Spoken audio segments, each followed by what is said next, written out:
Hello, everybody, and welcome to another edition of Doc Talk with Monument Health. My name is Mark Houston, and joining me today is Dr. Bayan Al-Share, who is a hematologist and oncologist at Monument Health Cancer Care Institute here in Rapid City. It's my first time meeting you, Doctor.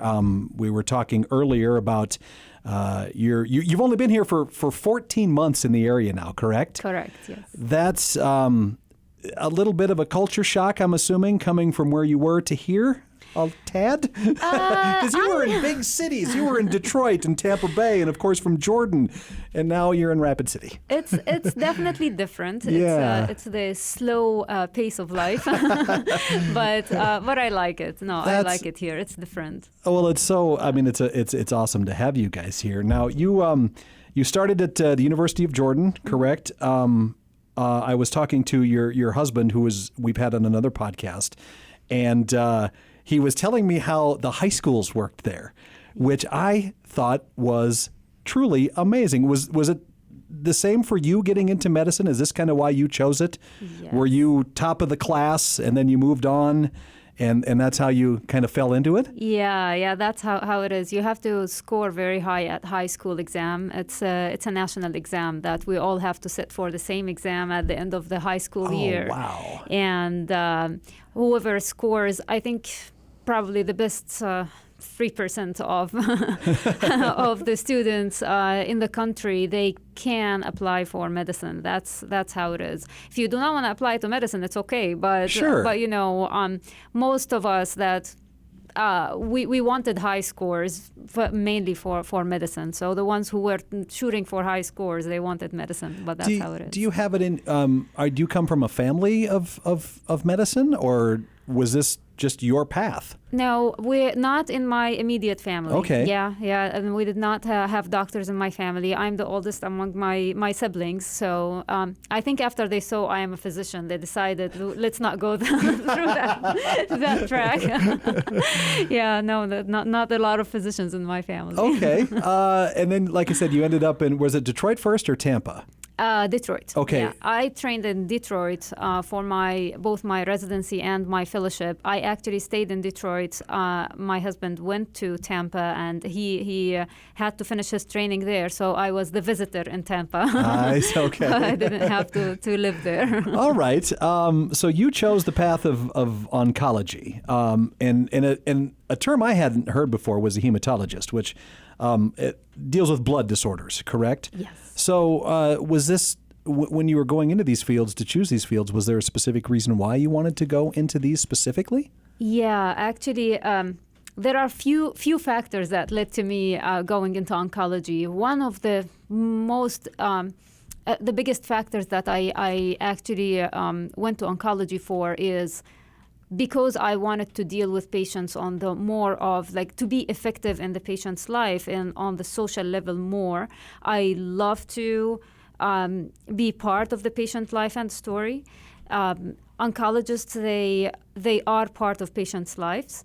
I worked before I come here. That was the immediate the work I did before I start my residency in internal medicine. I worked with Doctors Without Borders.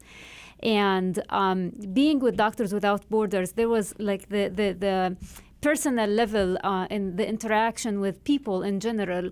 I was part of their lives, and they were at really hard times during their life in general. They needed a lot of support. They needed tons of support. It was very difficult for them. It was very difficult for us.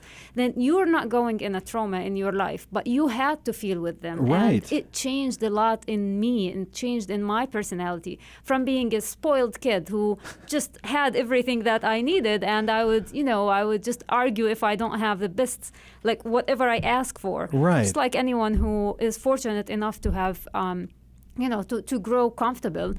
But when I worked with Doctors Without Borders, I saw people who really go through hard time in life.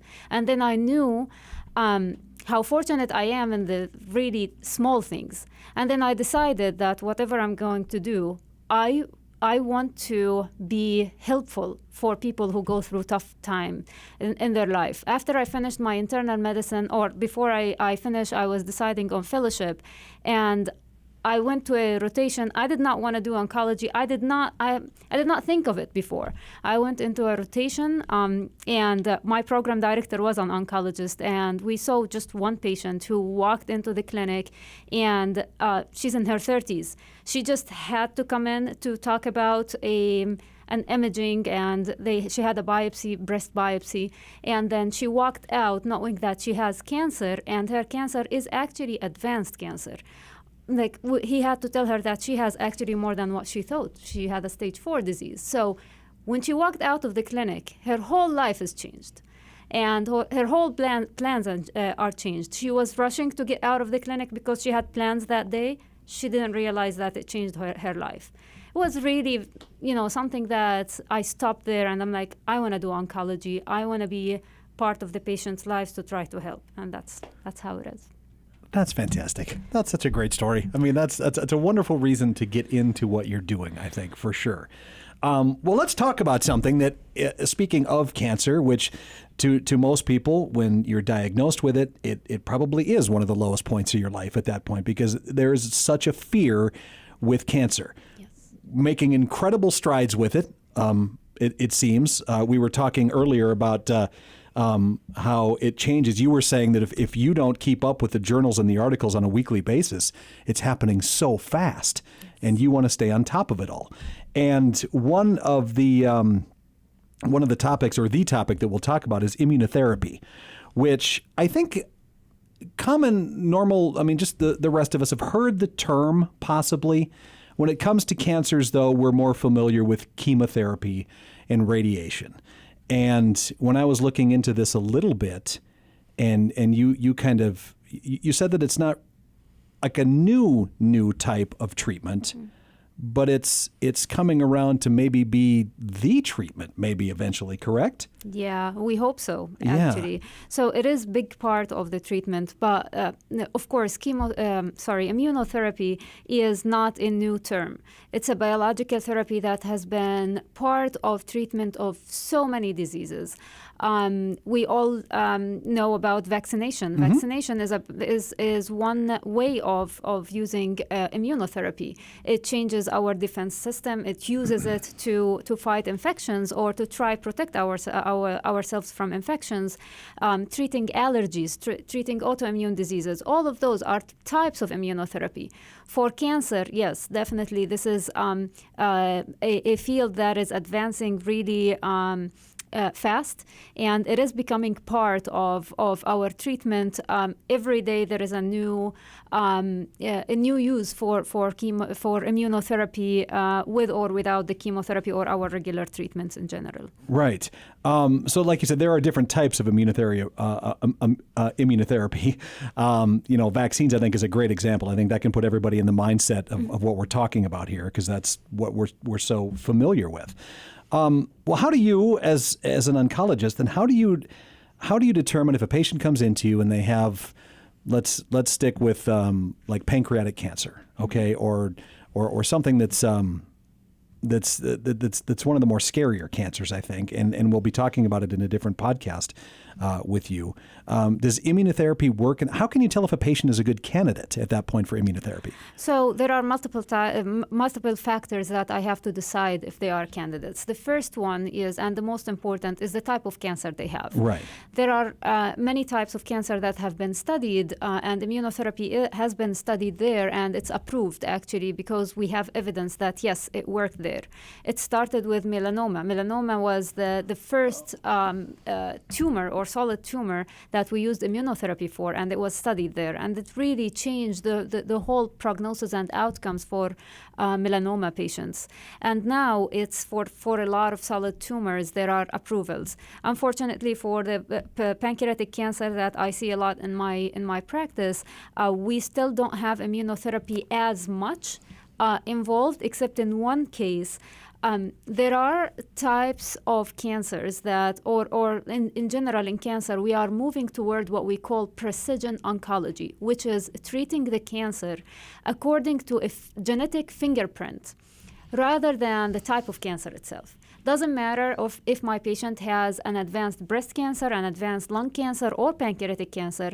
If they have a genetic fingerprint that might qualify them for immunotherapy, we have drug approvals for that. We call it a tumor agnostic approval for the immunotherapy. Is that if you have certain genetic changes or a genetic syndrome that that's in your cancer or also in your genes, the inherited genes, you might qualify for immunotherapy. So type of cancer is very important. The other part is that I might find it in any type of cancer, even if I don't mention it as the regular approval for immunotherapy. The other thing is the stage of disease. As any kind of treatment, the clinical trials and the approvals start in the later stages of disease. Like we start with the stage 4 because we want to save more lives, and those are the patients at critical time of their life that, yes, we want to try to get the treatments started there. And then if it gets, so we have immunotherapy as part of treatment more in later stages of disease. There are a lot of cancers or tumors that we are getting immunotherapy to be part of the earlier stages of the disease, to treat it early and try to give it sometimes in patients who are going for surgery. Maybe before surgery, I give chemotherapy and immunotherapy, and it might improve my outcomes from surgery. So this is a very important point. And then one very important thing, like if I tell the patient, yes, I can use immunotherapy because your tumor stage or because of your genetic fingerprint, and then I sit with the patient and then I just ask them, I want to know more about you. And if my patients are listening, they will know that the first time I see them, I'm like, tell me about yourself. I want to know what you do, what is the other medical problems that you have, how active you are, all of these questions. And that's not just because I want to chat with the patient Right. for no reason, because I want to know if there is any contraindication to my treatment. Contraindication means that there is a reason for me to say, no, I cannot offer you this treatment because it might harm you. There are patients who have autoimmune diseases. Remember, the way immunotherapy works, it's either by activating our immune system or by suppressing or making it less active in general. The immunotherapy we give mostly in our clinics, it overactivates the immune system. So it's we call them the checkpoint inhibitors. Those are part of the immunotherapy treatment. What it does is that it tries to unleash the immune system to see cancer and kill it. When the immune system is very active, it might actually get overexcited. So instead of only killing cancer, it might start fighting our own cells. If you already have an autoimmune disease, which is an immune disease that will make your body fight its own cells, I might make it worse. Right. So this is a very important factor that maybe we don't recognize enough, but we have to be very careful. When I offer a patient who has rheumatoid arthritis, who has lupus. That was the example I was going to bring up. Yeah, great. Yeah, yes, yeah. Lupus, multiple sclerosis, the neurological disease, all of these, we have to weigh risk and benefit. And if I absolutely think that there is an indication for immunotherapy, I have to be very careful when I'm giving it. Well, this could be the dumbest question of the podcast that I'll ask you right now, although you've been great in explaining everything at this point. But if you are using your own immune system, why can't it go after every cancer?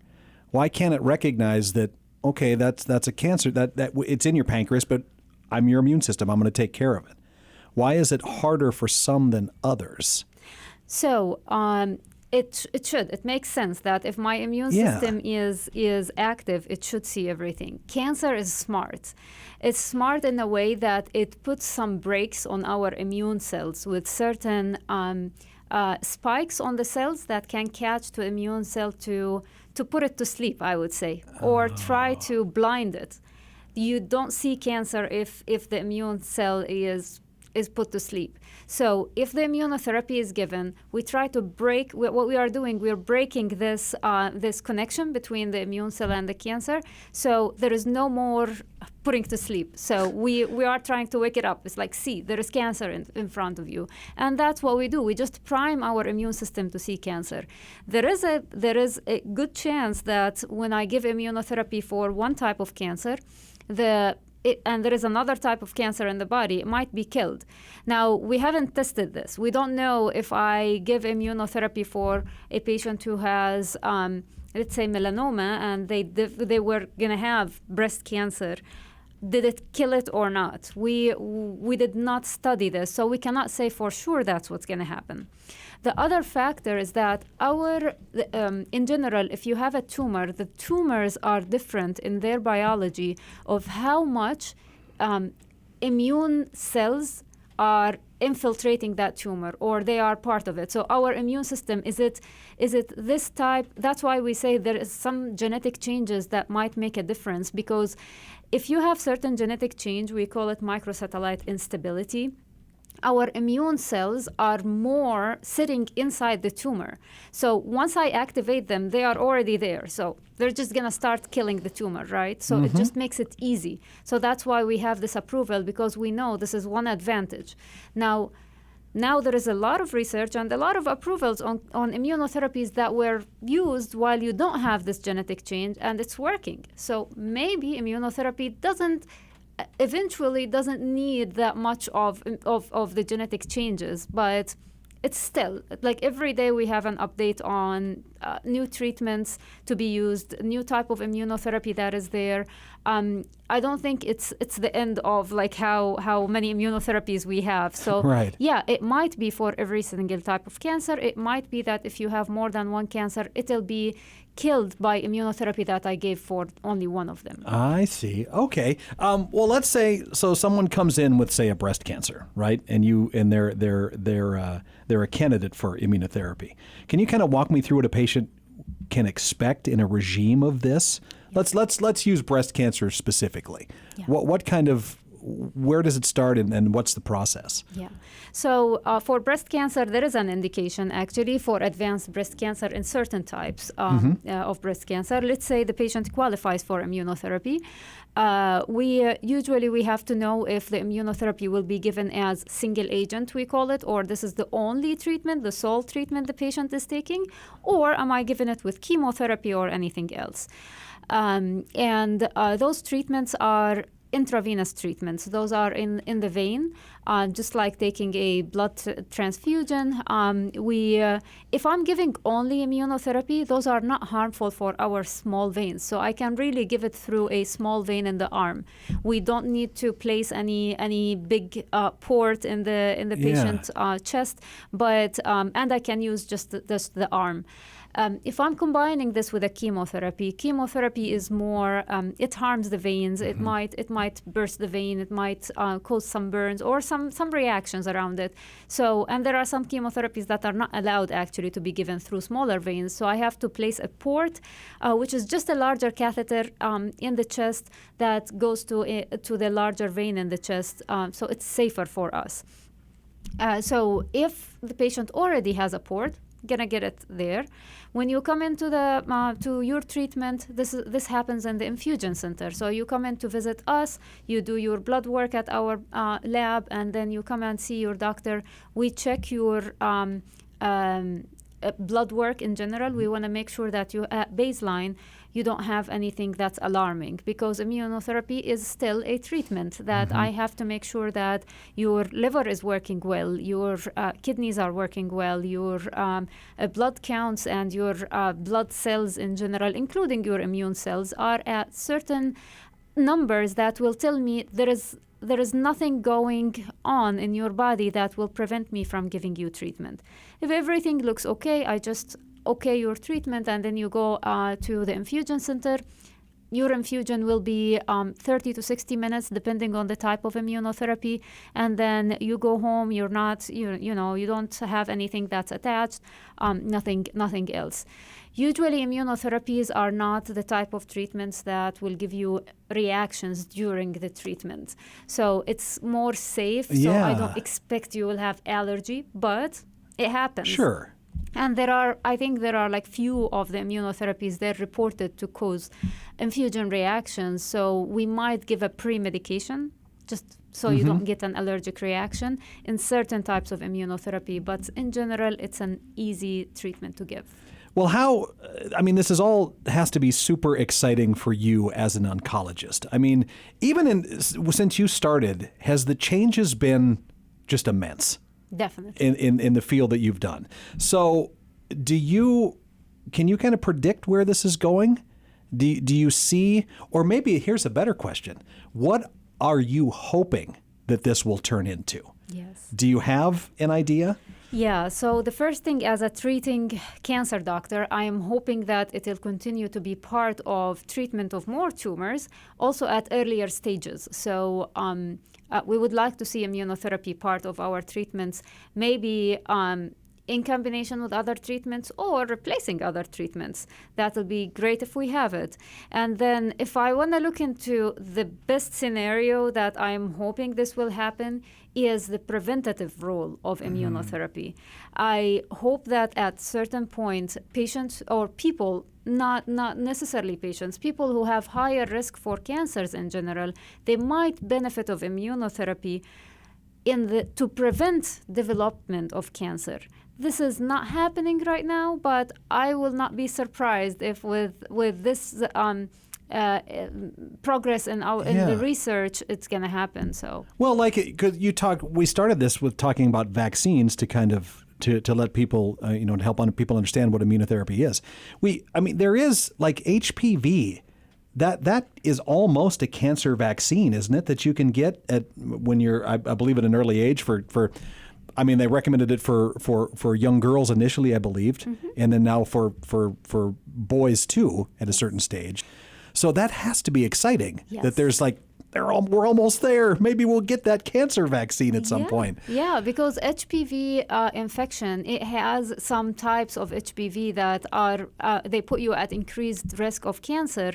So those vaccines, they actually have the prevention from these types of HPV, and it might protect you from cancer. So yes, this is part of the vaccines being preventative, and that's why it's recommended, it's in the guidelines, and we hope that everyone would would just follow these recommendations. I know sometimes we don't want, or we don't know the background behind this, but when these things are recommended and they are in the guidelines, we have really good evidence behind that it would be protective. That people shouldn't worry at all. And like you said, it's recommended you get it. It could save your life, obviously. So to kind of wrap this up with you, Doctor, do you have, because like I said when we started, when people come with cancer diagnoses, it is super scary. They don't know what to expect, and they come and see you. And what do you, or how can you reassure them with this kind of this therapy? What do you like to tell them when they're sitting in front of you? Yeah.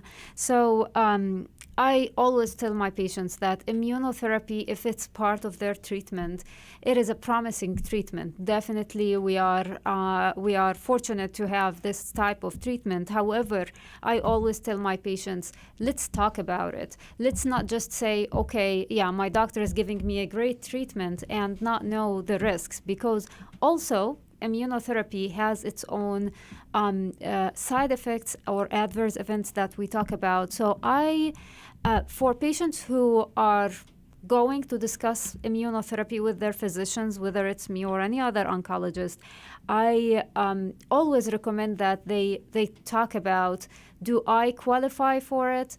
Why did I qualify for it? And what are the things I should look for? And then if you have anything that might be a risk for you to get a reaction, just like I said, you have an autoimmune disease, mention it to your doctor.